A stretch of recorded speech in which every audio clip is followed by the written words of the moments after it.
Welcome to my channel learn English grammar easily. আজকে আমাদের আলোচ্য বিষয় কেস, যেটাকে বাংলায় আমরা বলি কারক।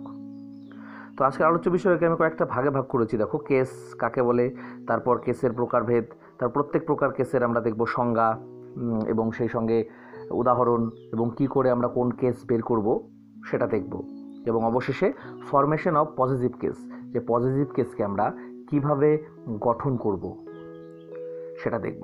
ঠিক আছে, তাহলে শুরু করছি আজকের আলোচনা।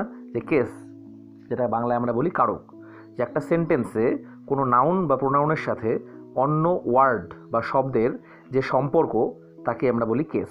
বাংলায় যেটাকে আমরা বলি কারক, অর্থাৎ নাউন বা প্রোনাউনের সঙ্গে অন্য শব্দের যে সম্পর্ক হবে সেটাই হচ্ছে কেস। আর এই কেসকে ইংরেজিতে এবং আধুনিক ইংরেজি গ্রামারে এই কেসকে 4 ভাগে ভাগ করা হয়: nominative case, objective case, positive case এবং ভোকেটিভ কেস। নমিনেটিভ কেস বাংলায় যেটাকে আমরা বলি কর্তৃকারক, অবজেক্টিভ কেস কর্মকারক, পজিটিভ কেস সম্বন্ধ পদ, ভোকেটিভ কেস সম্বোধন পদ। যদিও বাংলা ব্যাকরণে এই শেষের যে দুটো পজিটিভ কেস এবং ভোকেটিভ কেস, সম্বন্ধ পদ এবং সম্বোধন পদ, এই দুটোকে কিন্তু কারক হিসেবে ধরা হয় না, কিন্তু ইংরেজিতে কিন্তু এগুলো কারক। তো এবার আমরা প্রত্যেক প্রকার কেসের সংজ্ঞা এবং সেই সঙ্গে উদাহরণ এবং কী করে বের করতে হয় সেটা দেখব। নমিনেটিভ কেস, যে যখন কোনো নাউন বা প্রোনাউন কর্তা রূপে বসবে কোনো বাক্যে, তখন তাকে আমরা নমিনেটিভ কেস বলবো। যে নাউন বা প্রোনাউন কী হবে, কর্তা অর্থাৎ সাবজেক্ট রূপে যখন বসবে কোনো একটা বাক্যে, তখন সেটা হচ্ছে নমিনেটিভ কেস।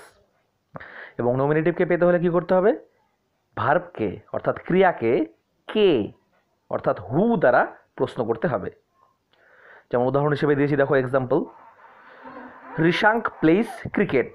রিশাঙ্ক ক্রিকেট খেলে, তাহলে কে ক্রিকেট খেলে, ক্রিয়াপদ এখানে খেলে, এই খেলেকে প্রশ্ন করতে হবে কে খেলে, রিশাঙ্ক খেলে। হু প্লেস ক্রিকেট, রিশাঙ্ক, তাহলে রিশাঙ্কটা হচ্ছে এখানে nominative case. We play football, আমরা ফুটবল খেলি। হু প্লে ফুটবল, কে ফুটবল খেলে, উই, আমরা, তাহলে এই যে কে দিয়ে প্রশ্ন করছি ক্রিয়াকে আমরা পেয়ে যাচ্ছি আমাদের নমিনেটিভ কেস। তাহলে প্রথম বাক্যে নমিনেটিভ কেস হচ্ছে রিশাঙ্ক, দ্বিতীয় বাক্যে হচ্ছে উই। এরপরে দেখো অবজেক্টিভ কেস, যখন কোনো নাউন বা প্রোনাউন কর্মরূপে ব্যবহৃত হবে তখন তাকে অবজেক্টিভ কেস বলে। মানে অর্থাৎ অবজেক্ট হিসেবে যখন বসবে সেটাই হচ্ছে অবজেক্টিভ কেস। যে নাউন বা প্রোনাউনটি কর্ম অর্থাৎ অবজেক্ট রূপে যখন বসবে তখন সেটা হচ্ছে অবজেক্টিভ কেস।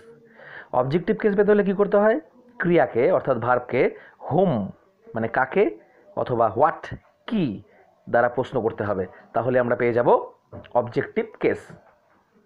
দেখো এক্সাম্পল হিসেবে দিয়েছি, he made a paper boat, সে একটি কাগজের বোট বানিয়েছিল। এবার যদি ক্রিয়াপদকে কি দিয়ে প্রশ্ন করি, কি বানিয়েছিল, যে একটি কাগজের বোট বানিয়েছিল, এ পেপার বোট। তাহলে what did he make, what দিয়ে প্রশ্ন করলাম ভার্বকে, এখানে ভার্ব হচ্ছে মেড, তৈরি করেছিল, কি তৈরি করেছিল, কাগজের বোট, এ পেপার বোট, অর্থাৎ এ পেপার বোট এটা হচ্ছে এখানে অবজেক্টিভ কেস, যে what did he make, A paper boat. তারপর উদাহরণ দেখো কি দিয়েছি, mister Nandi teaches us, mister Nandi আমাদের পড়ান। তো এখানে টিচেস পড়ানো এটা হচ্ছে এখানে ভার্ব। এবার ভার্বকে যদি প্রশ্ন করি কে পড়ান, আগে বলেছিলাম যে কে দিয়ে প্রশ্ন করলে আমরা কি পাই, নমিনেটিভ। এখানে মিস্টার নন্দী কিন্তু নমিনেটিভ কেস। কিন্তু যখন আমরা কাকে বা কি দিয়ে প্রশ্ন করব তখন আমরা কি পাবো, অবজেক্টিভ কেস। মিস্টার নন্দী কাকে পড়ান, আস, আমাদেরকে। তাহলে হুম ডাস মিস্টার নন্দী টিচ, কাদের পড়ান, আমাদেরকে। আস, আস হচ্ছে এখানে অবজেক্টিভ। এবং যদি মিস্টার নন্দীকে ধরি কে পড়ান, তখন মিস্টার নন্দী কিন্তু হয়ে যাবে নমিনেটিভ কেস। বোঝা গেল নমিনেটিভ এবং অবজেক্টিভ কেস। আমরা চারটার আকারে দেখছি। তারপর দেখো 3 নাম্বার কলামে কি আছে এখানে, যে পজিটিভ কেস। পজিটিভ কেস কি, যে পজিটিভ কেসের দ্বারা অধিকার সম্বন্ধ বোঝায়, মানে কোনো জিনিস কার বা কাদের সেটা বোঝাবে, অধিকার বোঝাবে, যে এটি কার, হুজ, এই প্রশ্নের উত্তর দেবে হচ্ছে, যেটা পাবো আমরা এই প্রশ্নের উত্তর, এই প্রশ্ন করে যে উত্তরটা পাবো সেটা হচ্ছে পজিটিভ কেস। দেখো এক্সাম্পল দিয়েছি, দিস ইজ রোহিতস ব্যাট, এটা রোহিতের ব্যাট, কার ব্যাট, রোহিতের। তাহলে যে রোহিতস এটা হচ্ছে এখানে positive case, Rohit's bat positive case, কার ব্যাট, রোহিতের bat. Whose bat is this, Rohit's. This is my pen, এটা কার কলম, আমার কলম। এটি কার কলম, whose pen is this, my. অর্থাৎ মাই পেন, এই দেখো এখানে মাই দ্বারা কী বোঝাচ্ছে, একটা সম্বন্ধ বোঝাচ্ছে, অধিকার সম্বন্ধ, যে পেনটা কার, আমার, ব্যাটটা কার, রোহিতের। এই হলো পজিটিভ কেস, যার দ্বারা অধিকার সম্বন্ধ বোঝায়। দেখো পরবর্তী কি, ভোকেটিভ কেস, যে এই ভোকেটিভ কেসের দ্বারা সম্বোধন বোঝায়, অর্থাৎ কাউকে সম্বোধন করে ডাকা, কিছু বলা, সেটা হচ্ছে ভোকেটিভ কেস। এক্সাম্পল হিসেবে দেখো দিয়েছি, গো দেয়ার রামু, রামু যাও সেখানে যাও। এখানে রামুকে সম্বোধন করে বলা হলো, অর্থাৎ রামু হচ্ছে এখানে, অর্থাৎ এটা কি রামুর সঙ্গে যে সম্পর্ক এই বাক্যের বাকি, সেটা হচ্ছে ভোকেটিভ কেস। যে ওপরের সেন্টেন্সটিতে দেখো কি লিখেছি, যে এখানে ওপরের সেন্টেন্সটিতে রামু এই নাউনটিকে সম্বোধন করে কিছু বলা হয়েছে, অর্থাৎ রামুকে সম্বোধন করে বলেছি গো দেয়ার রামু। এখানে নাউনটির সাথে বাক্যের অপর অংশের যে সম্পর্ক সেটাকে বলবো আমরা ভোকেটিভ কেস। তাহলে বোঝা গেল বন্ধুরা, যে nominative case, objective case, positive case এবং ভোকেটিভ কেস সংজ্ঞা দেখলাম আমরা, কী করে বের করব এবং উদাহরণ। এইবার আমরা চলে আসছি ফরমেশন অফ পজিটিভ কেস। খুব ইম্পর্ট্যান্ট ব্যাপার এটা, যে পজিটিভ কেসের গঠন, পজিটিভ কেস আমরা কি করে গঠন করব। তো এটাকে আমি চার্টের আকারে ভাগ করেছি দুটো ভাগে, জীবিত প্রাণী, এক পাশে দেখো বা সাইডে লিখেছি জীবিত প্রাণী, আর ডান সাইডে জড় পদার্থ। দুই ভাগে ভাগ করে যদি আমরা করি জিনিসটা অনেকটা সহজ হয়ে যাবে।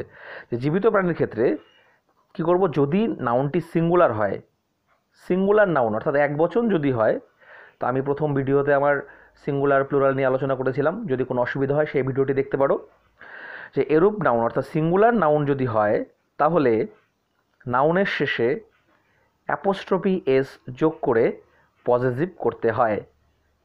দ্য গার্লস ব্যাট, এখানে গার্লস সিঙ্গুলার ছিল, মেয়েটির ব্যাট, দ্য গার্লস ব্যাট, এ দেখো অ্যাপোস্ট্রফি এস, এই অ্যাপোস্ট্রফি এস দিয়ে এখানে পজিটিভ কেস গঠন করা হলো। 2 নম্বরে কি, যেখানে একাধিক স্বধ্বনি থাকবে সেখানে অ্যাপোস্ট্রফি না দিয়ে, মানে অ্যাপোস্ট্রফি এস না দিয়ে শুধু অ্যাপোস্ট্রফি কমাটাকে বসাতে হবে।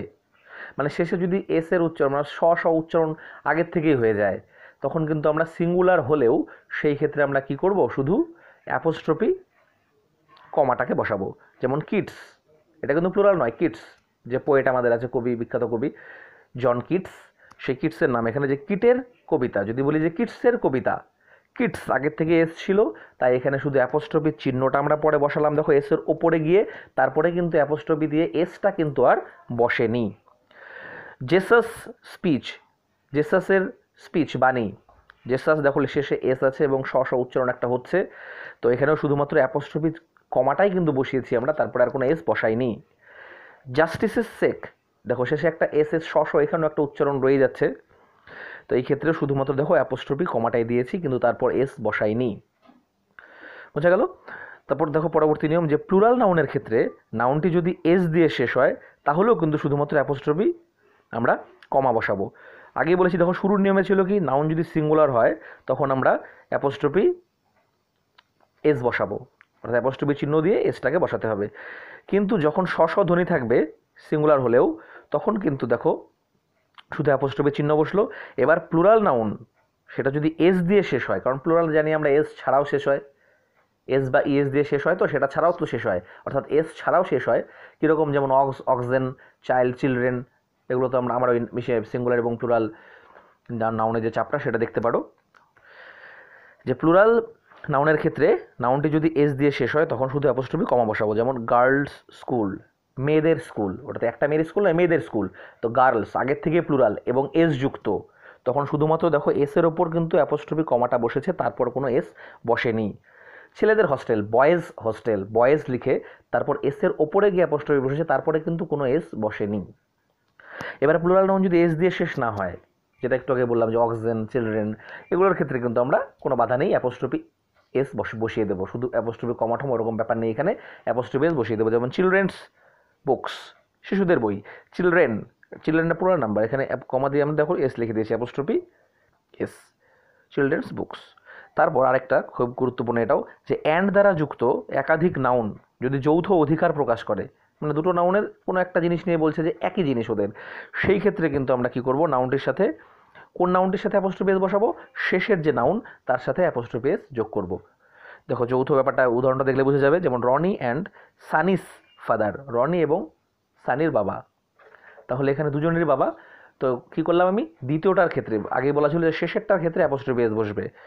রনিস এখানে কিন্তু অ্যাপোস্ট্রফি বসাইনি, রনিস লিখিনি, রনি অ্যান্ড সানিস ফাদার, শেষেরটার সঙ্গে অ্যাপোস্ট্রফি এস যোগ করেছি। তো এই গেল আমাদের জীবিত প্রাণীর ক্ষেত্রে কি করে আমরা পজিটিভ কেস গঠন করব সেটা দেখলাম, যে অ্যাপোস্ট্রফি এসগুলো বসানোর ক্ষেত্রেও বিভিন্ন নিয়ম আমাদের মেনে চলতে হয়। এবার জড় পদার্থের ক্ষেত্রে, যে জড় পদার্থের ক্ষেত্রে কিন্তু অ্যাপোস্ট্রফি এস বসে না। যেখানে পজিশন বসানোর জন্য অফ দিয়ে বোঝাতে হয়, দেখো লিখে দিয়েছি ডার সাইডে যে আছে বক্সটা, যে জড় পদার্থের ক্ষেত্রে অ্যাপোস্ট্রফি এস বসে না, অফ দিয়ে পজিশন বোঝাতে হয়। The legs of the table, অর্থাৎ টেবিলের পা, এখানে এর মানে হলো কিন্তু অফ দিয়ে বোঝাতে হলো। দ্য টেবিলস লেগ কিন্তু কখনই আমি বসাতে পারবো না, সেটা ভুল হয়ে যাবে, কারণ টেবিল একটা জড় পদার্থ, এর সঙ্গে অ্যাপোস্ট্রফি এস দিয়ে যদিও আমাদের আপাত দৃষ্টিতে মনে হবে এটা ঠিক, যে টেবিলস লেগ, টেবিলের পা, কিন্তু নয়, এটা কিন্তু ভুল। The legs of the table.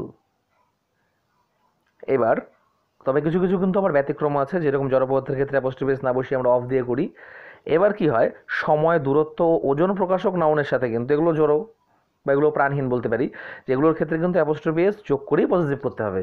কীরকম, যে এক সপ্তাহের ছুটি, এ উইকস হলিডে, উইক লিখে অ্যাপোস্ট্রফি এস বসেছে। যে এক ঢিল দূরত্ব মানে কাছাকাছি, এ স্টোনস থ্রো, স্টোন লিখে অ্যাপোস্ট্রফি এস বসেছে। ওয়েট, দেখো এ পাউন্ডস ওয়েট, এই ক্ষেত্রে অ্যাপোস্ট্রফি এস বসেছে। অর্থাৎ সময় প্রথমটা ছিল সময়, উইক, তারপর দূরত্ব স্টোনস থ্রো, ওজন প্রকাশ পাউন্ড, এইসব ক্ষেত্রে কিন্তু অ্যাপোস্ট্রফি এস যোগ করেই পজিটিভ করতে হয়। তবে অনেক ক্ষেত্রে আরেকটা কি জিনিস দেখা যায়, যে ব্যক্তিত্ব আরোপ করার জন্য, দেখো পার্সনিফাই করার জন্য অচেতন পদার্থর সঙ্গে অ্যাপোস্ট্রফি এস ব্যবহার কিন্তু আমরা করে থাকি, বিভিন্ন অচেতন পদার্থগুলো, কিন্তু তবুও আমরা অ্যাপোস্ট্রফি এস ব্যবহার করে থাকি। কেন? ওগুলোকে বলা হয় পার্সনিফাই করা, অর্থাৎ পার্সনিফিকেশন। এটা একটা ফিগার অফ স্পিচ, এটা নিয়ে আমি পরবর্তী কোনো এক ভিডিওতে আলোচনা করব। যাই হোক, তো এগুলো, এই যে পার্সনিফিকেশন করা যখন হবে, অর্থাৎ পার্সনিফাই যখন করা হবে, তখন এরকম অ্যাপোস্ট্রফি এস বসানো হয় অচেতন পদার্থের সঙ্গেও। যেমন নেচার্স লজ, নেচার লিখে অ্যাপোস্ট্রফি এস বসানো হলো। ডেথস ডোর, মৃত্যুর দরজা, যমের দুয়ার, death apostrophe S, death's door. Fortune's favourite, fortune apostrophe S favourite. তো এই হলো, তো আমরা দেখলাম যে জড় পদার্থের ক্ষেত্রে নিয়ম খুবই কম, যে অ্যাপোস্ট্রফি এস বসে না, অফ দিয়ে আমরা বসাই। তবে সময়, দূরত্ব, ওজন প্রকাশ, এইসব ক্ষেত্রে কিন্তু আমরা অ্যাপোস্ট্রফি এস যোগ করেই করব। এবং ব্যক্তিত্ব যখন কোনো কিছুর ওপর আরোপ করা হয়, তখন আমরা এরকম অ্যাপোস্ট্রফি এস ব্যবহার করে থাকি অচেতন পদার্থের ক্ষেত্রেও। তো এই গেল ফরমেশন অফ পজিটিভ কেস, অর্থাৎ কী করে পজিটিভ কেস গঠন করব জীবিত প্রাণীর ক্ষেত্রে এবং জড় পদার্থের ক্ষেত্রে। তবে অবশেষে একটা কথা কিন্তু মনে রাখতে হবে, যে অফ যেটা দিয়ে আমরা জড় বস্তুর ক্ষেত্রে ব্যবহার করি, সেটা দিয়ে কিন্তু আমরা জীবিত প্রাণীর ক্ষেত্রেও আমরা পজিটিভ কেস গঠন করতে পারি অফ দিয়ে। মানে অফ এটা কিন্তু, যেমন অ্যাপোস্ট্রফি এসে কি জীবিত প্রাণীর ক্ষেত্রে সীমাবদ্ধ, সেটাকে আমরা জড় পদার্থের ক্ষেত্রে ব্যবহার করছি না। তবে অফ দিয়ে কিন্তু দুটোই করা যায়। যেমন আমরা একটু আগে দেখলাম যে অফ দিয়ে আমরা কী করলাম, ওই জড় পদার্থের ক্ষেত্রে অফ ব্যবহার করলাম, যে the legs of the table, টেবিলের পা। তো এরকম প্রাণীর ক্ষেত্রেও আমরা অফ ব্যবহার করতে পারি। যেমন রাজীবস পেন, রাজীবের পেন, এটাকে যদি আমি ঘুরিয়ে এইভাবে অফ দ্বারা বলি, সেটাও হবে দ্য পেন অফ রাজীব, এটাও মানেও কিন্তু একই, রাজীবের পেন। এবং এই ক্ষেত্রেও পজিটিভ গঠন হলো, কিন্তু একটু অন্যভাবে, অফ দিয়ে হলো। সিদ্ধা ইজ লীলাস ফ্রেন্ড, সিদ্ধা হলো লীলার বন্ধু, এই যে লীলা অ্যাপোস্ট্রফি এস দিয়ে করেছি, এখানে পজিটিভ। এবার এইভাবে বলতে পারি যে সিদ্ধা ইজ এ ফ্রেন্ড অফ লীলা, সিদ্ধা হচ্ছে লীলার একজন বন্ধু। তো বোঝা গেল বন্ধুরা। তো আজকে এই পর্যন্তই, আবার পরবর্তী ভিডিও নিয়ে হাজির হব। সম্পূর্ণ ভিডিওটি দেখার জন্য ধন্যবাদ। আর যদি তোমাদের ভালো লেগে থাকে বা একটু উপকারে এসে থাকে, তাহলে অবশ্যই লাইক, শেয়ার এবং আমার চ্যানেলটি সাবস্ক্রাইব করতে ভুলবে না। ধন্যবাদ।